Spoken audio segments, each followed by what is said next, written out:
Health news, you sick bastard!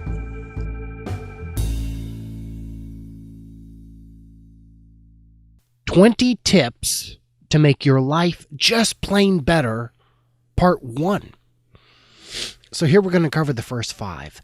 So there was a study done of people, a survey done of people over the age of 60, and they were asked, what advice would you give the young generation? And the first one, which was off the record, the 0th advice, was just don't get old. Please, learn from my lessons. Can you see me? Do you see what I look like? I used to be beautiful. But if aging is to be a thing that is to happen, then, clearly they're going to have to age. So, number 1, sometimes you'll hear people say, get a job doing something you love. Well, that's just not practical. Tip number 1, don't do that. There are jobs. A good job is one that you like some days, tolerate all days, and that pays the damn bills. You don't have to love your job. The right job, there's going to be some bad days. You can't just go in and say, well, you know what? Margaret didn't refill the coffee pot. I'm out of here. I need to do something I love, like pottery. I'm sure there are people who make money doing pottery. There's got to be 8 or 10 of them in the whole country. No, you need to do a job that you're good at, that fulfills you enough, but pays the bills. So, number 2, out of 20, we're only doing 5 today.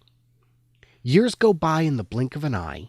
Don't marry young, live your life, go places, do things. If you have the means to do so or not, make it happen.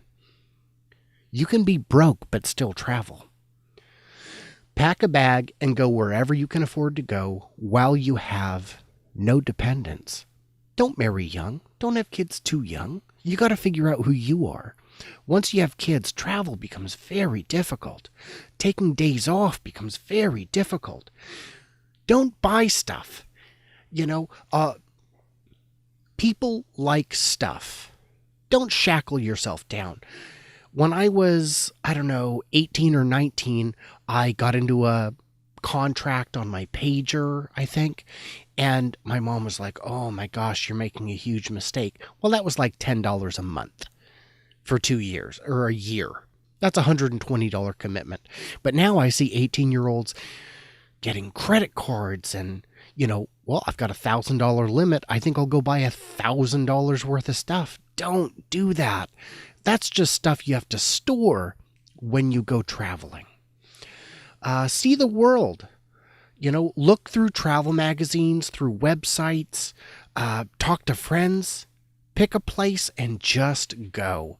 In my mid-20s, I decided I hadn't seen enough of the world, so I made a list of places I wanted to go, and I just went. Didn't know anybody, didn't speak the language, went to Shanghai, changed my life. Amazing. Number 3, don't take life so seriously. Even if things seem dark and hopeless, try to laugh at how ridiculous life is. And, don't take life so seriously. Someone unfriends you on Facebook? Fine, let it go. It's not a big deal. Someone, slights you at work or doesn't like you? Who cares? Let it go. It's not a big deal. When you look back at your life, none of these things matter. What matters is the things that change you and shape you and make you who you are. Focus on those. Number 4, a true friend will come running if you call them at 2 a.m. Everyone else is just an acquaintance. Now, I've had some people who considered themselves very good friends of mine who wouldn't cross the street to piss on me if I was on fire. Those are not good friends. Those are acquaintances. Those are people you know, but who don't really love you. They don't care about you. I've got a list of maybe 7 people who, if I called them right now and said, look, I'm having a crisis, I desperately need you. My kid's in the hospital, come babysit the other kids, they'd be here. They'd be pissed, but they'd be here. And that's with me living a good 30, 40 miles from all of them. So, don't give too much credence or affinity to people who wouldn't do it for you. If you want them to be that in your life, certainly work towards it. So number 5, the last one for today, the most important person in your life is the person who agreed to share their life with you. Treat them as such.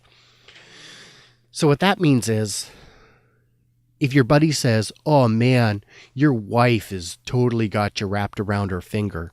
Well, yes, because we stood in front of a justice of the peace or a minister and we pledged our lives to one another. You and I have not done that, my good friend. Maybe we shared a drunken bro job in New Orleans, but that is quite another matter. That is quite another matter. She promises one of these days she'll reciprocate the favor, but she has, since she hasn't grown a penis, to my knowledge, maybe the timing isn't right. No, the point is, if you're married, if you have kids, you've got to really give top priority to that person. Now, if that person is trying to control you or abuse you or act in a way that's detrimental, you certainly have to address that. But they do come first. And addressing that comes first. So I've got 3 more parts to this segment on how to make your life just plain better. But that's enough for this week.